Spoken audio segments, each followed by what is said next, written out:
Okay, today we are going to have our last lap, the lap 6, hydraulic jump in an open channel.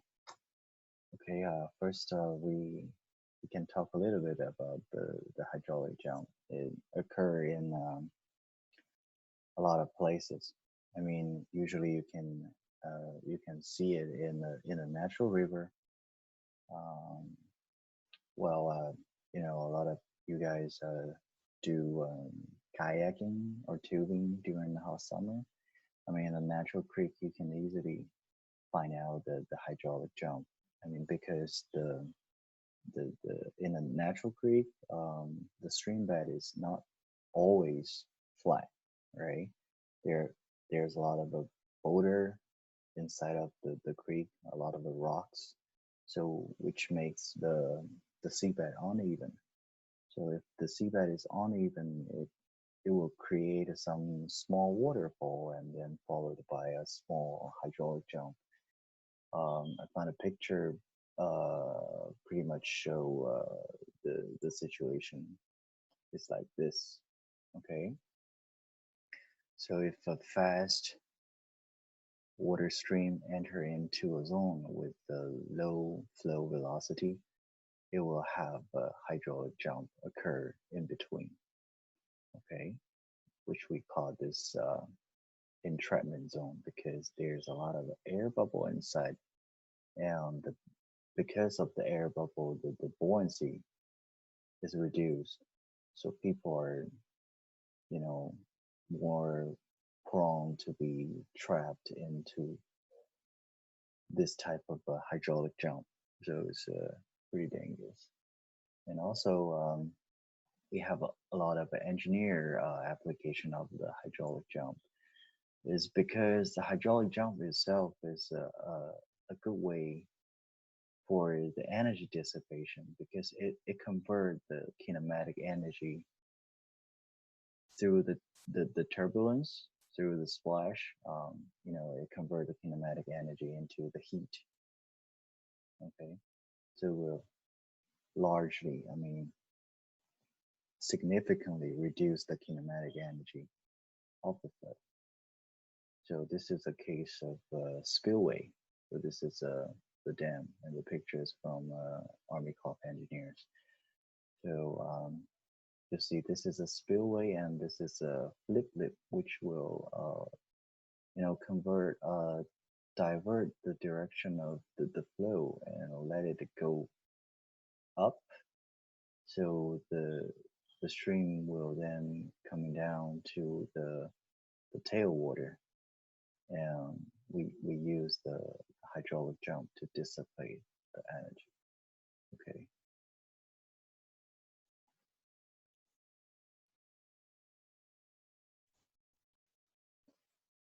Okay, and the purpose of this lab is to verify the relationship between the initial and the final depths in a hydraulic jump, what we call it conjugate depths.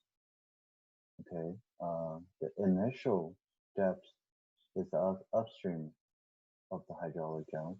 Okay, the water depth upstream of the hydraulic jump, and the final is the downstream water depths of the hydraulic jump.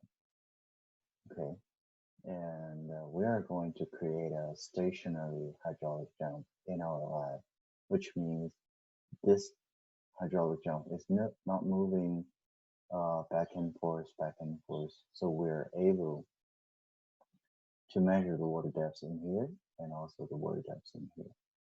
So in order to do that, I mean, the procedure is pretty much like the last few labs. We use the main pump to let the head tank full and then open the valve to let the water coming into the channel. Okay. So, like in last time, we only used the first sluice gate connecting the head box and the channel.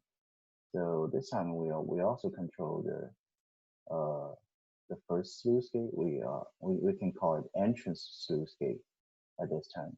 So we control the entrance sluice gate with a certain opening to create a fast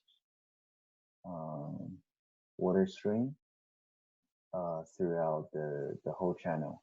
And then at the very end of the channel, we have another sluice gate called the exit sluice gate. We close this exit sluice gate, the water will coming back. Okay, so basically, we close this sluice gate, the exit sluice gate, to create a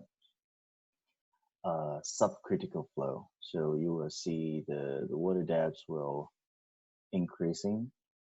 So which means the flow in this area, I mean, will have a smaller velocity. So that's how we create a hydraulic jump, because at this part the flow is pretty fast, and with closing this gate, the water in this area will be pretty slow. So we will have a hydraulic jump in between. Okay.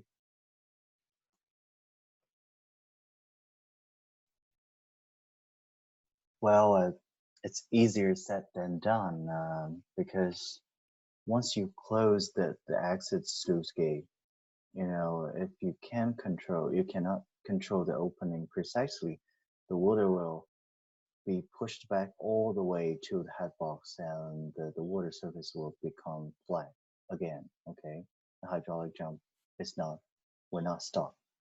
Okay, so if you see the hydraulic jump is moving all the way going to the head box, you need to open the sluice gate a little bit.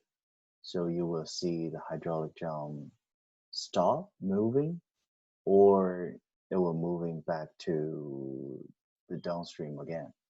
Okay, so you need to manipulate with the sluice gate downstream. So finally, it will reach a state the hydraulic jump is not moving or moving pretty slow. Okay, so if it's moving pretty slow or it's stopped moving, you're able to put your gauge in upstream and downstream location and measure the water depths at upstream and downstream. So as you can see, like last time we were measuring the height in head box and after the entrance sluice gate, but this time we're going to measure the initial and the final depths, you know, of a hydraulic jump, so which is very important measurement. And also we need another measurement. It's a partial flume again. Okay, so we use a partial flume measurement to get our Q. Okay, with this Q, we are able to calculate the velocity, the flow velocity upstream of the hydraulic jump and downstream of the hydraulic jump, because it's a rectangular shape channel. So if you know the width of the channel, you know the water depths of the channel, from the flow rate, we are able to calculate the velocity of the flow. Okay.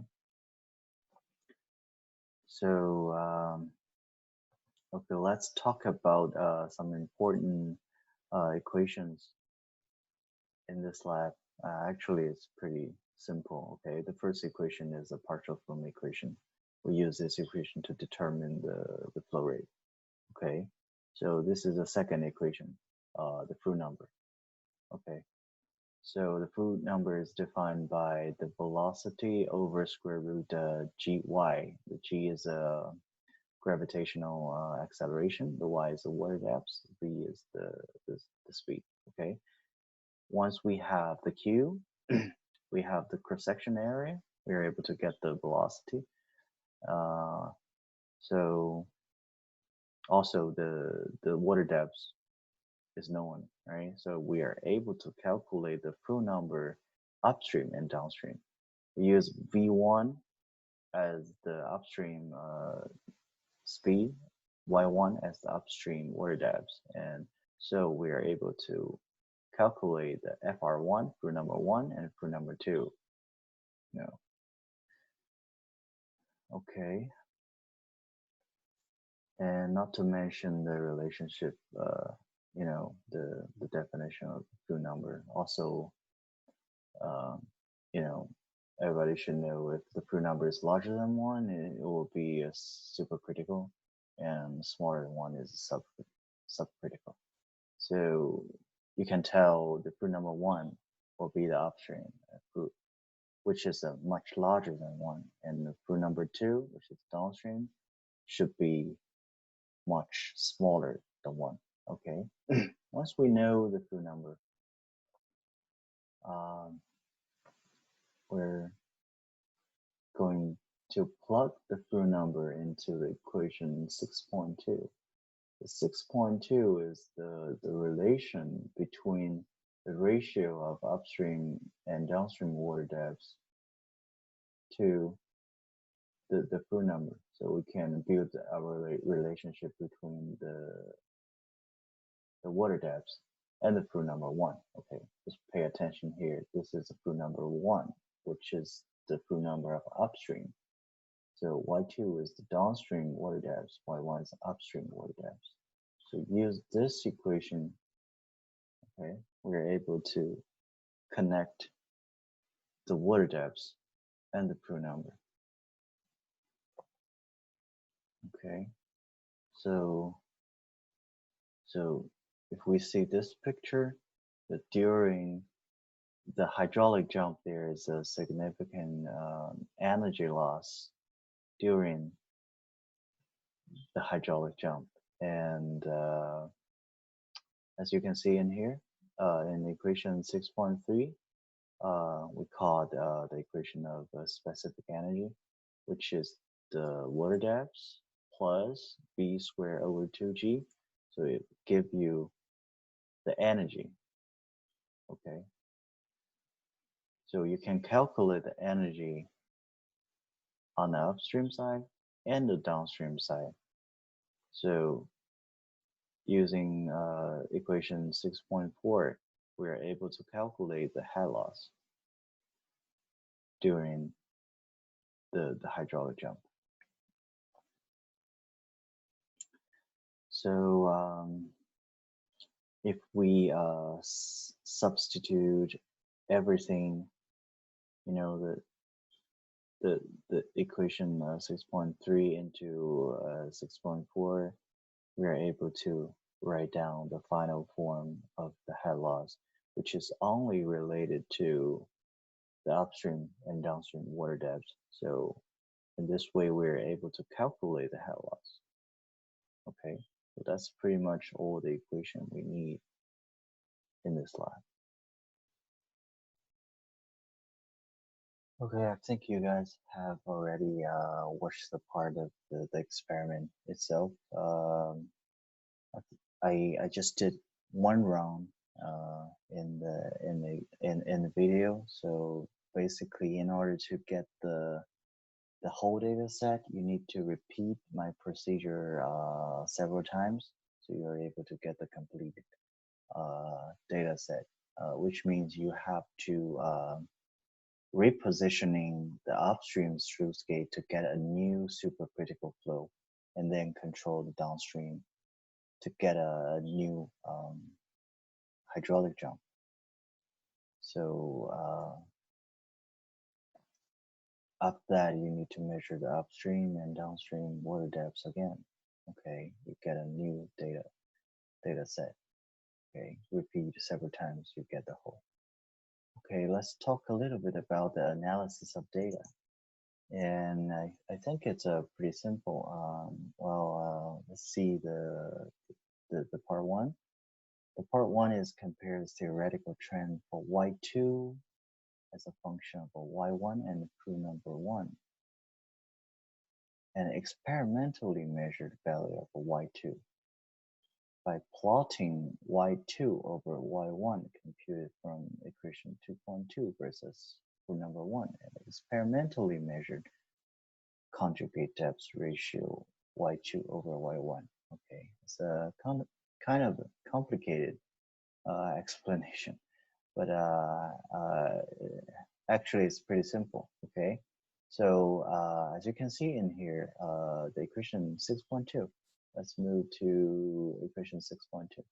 Okay, this is a 6.2. Okay, so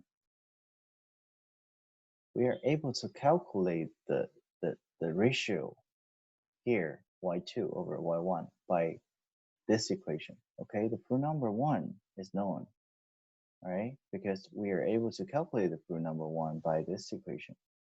Okay, v1, the v1 is derived by the partial Coulomb equation, if you used to remember.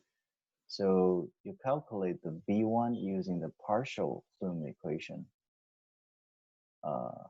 Absolutely, you need to use the experimentally measured y1 to get this proof number. Okay, once you get this proof number, you're able to calculate y2 over y1.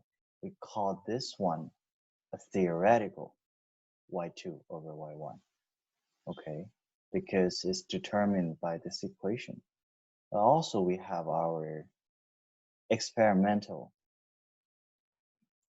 y2 over y1 because we have data, right? The data I gave you guys will include the y2 and y1. So you get another y2 over y1.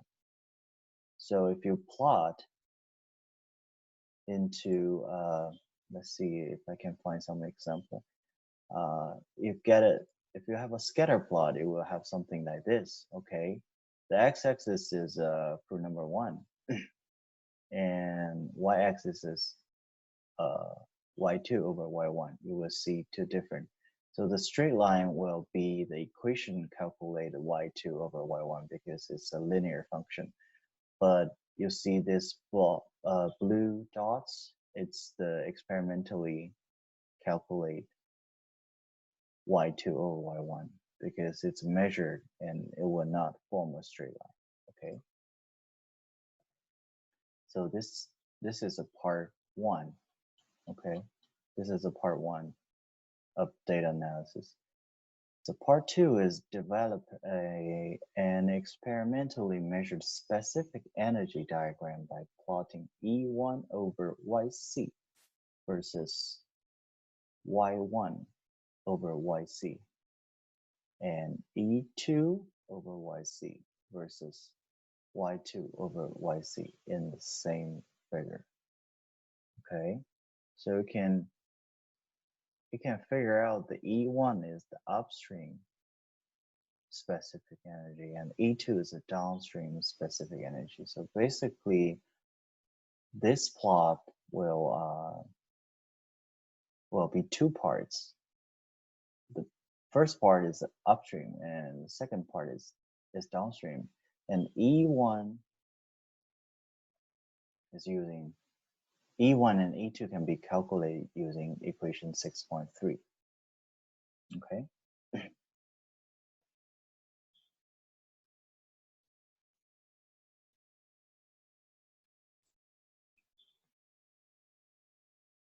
Okay, here we have the tricky part, YC, right? How we calculate the YC? As we know, the YC is a critical, is the water depth when we have the critical flow, but how we get the YC in here? So let's go back to the equation 6.1. So we all know if the true number is equal to 1, we will have our critical depth. So the V here should be the velocity when we have the critical depth, and the YC over square root GYC. Okay, let me see. I can find a pen so I can write down in here. Okay, so you will see the full number equal to 1 and which equal to the BC over square root GYC. Okay, so how we calculate this part?